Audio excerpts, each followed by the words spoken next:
Something flew over their heads, circled the room, and perched on the rail of the gallery above them. Bennett Rose emerged from the back room with a lantern in his hand and ran to the front door, slamming it shut against the wind. He turned and scowled up at the gallery and the feathered shape there. "Oh, this is not good," he said. "Not a bit. I'll need some help." He went to the counter, where he set the lantern down, then found a long, stout plank somewhere behind the bar. He took it to the back door and slotted the plank into brackets on either side of it, barricading the way into the kitchen. Meanwhile, Grimes and the vicar Brothwood walked slowly to the front door. They seemed to jockey with each other for position until Grimes conceded to his elder. Brothwood stood behind the door and gripped the knob. He fixed his gaze on the bird in the gallery. Mr. Rose returned to the counter, rummaged about, and pulled out a handful of rags, sizing them against one another. Hammersmith froze on his stool, unsure what to do. He didn't understand what the fuss was about. He glanced at Day, who raised his eyebrows, but neither man moved. The customs here were alien, and it was hard to know what was proper. "Mr. Rose," Hammersmith said, "isn't that an owl?"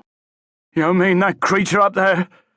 As if they might be talking about some other bird in the room. From the tone of Rose's voice, they might have been talking about an ancient nightmare that had invaded the inn with great tentacled limbs, intent on dragging them all down to hell. The bird swiveled its head so that it was looking at Hammersmith, its yellow eyes shining out from the shadows above the landing, and hooted. "Hoo-hoo-hoo-hoo-hoo!" Hammersmith nodded to himself. Yes, it was an owl. "It doesn't look likely to hurt anyone," he said. "Not worried about it hurting anyone," Rose said. "Only worried about what it means, and getting it to leave." He set 4 glasses on the bar in front of Hammersmith, the schoolteacher, and the 2 Price children, and filled them from a wooden pitcher of water on the sideboard behind the bar. The pitcher was old and beaded with droplets, the glasses dull and chipped, their edges worn smooth by countless drinkers.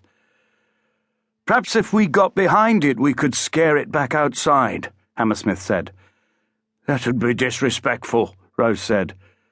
"We'll be ready when it decides to move." Hammersmith shrugged. He picked up his glass and raised it to his lips.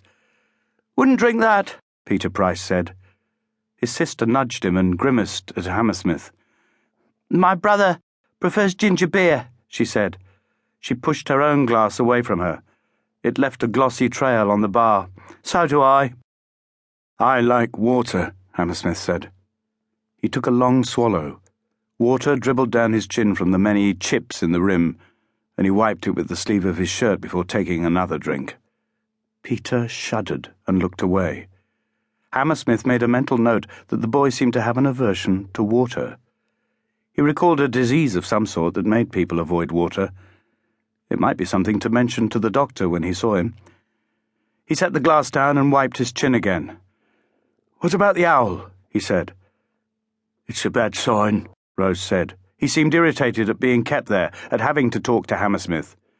He wiped the streak of water off the bar, moving his whole arm, putting his weight into the minor effort, then turned and used the rag to cover one of the panels of covered glass above him. "It's just a bird, isn't it?" "It means death. We've got to make it leave. But it's best if we all act calm and give it a way out." "An owl in the house is bad luck," Jessica said. "Any bird is. And if it lands near you, you're meant to die within a day." Hammersmith watched as Rose moved smoothly about the room, quietly covering the rest of the windows with his rags. "You believe that?" he said. "It's happened before," Jessica said. "We have our ways. I didn't mean to make light, but really it's just a bird." As if it took offence, the owl left its perch on the rail of the gallery and took flight. It sailed down over the great room, hovering over each of the villagers gathered there. Everyone ducked and covered their heads, making themselves small. Day alone among them stood up and watched the bird glide past him. He uncorked his flask and raised it to Hammersmith. Hammersmith slid off.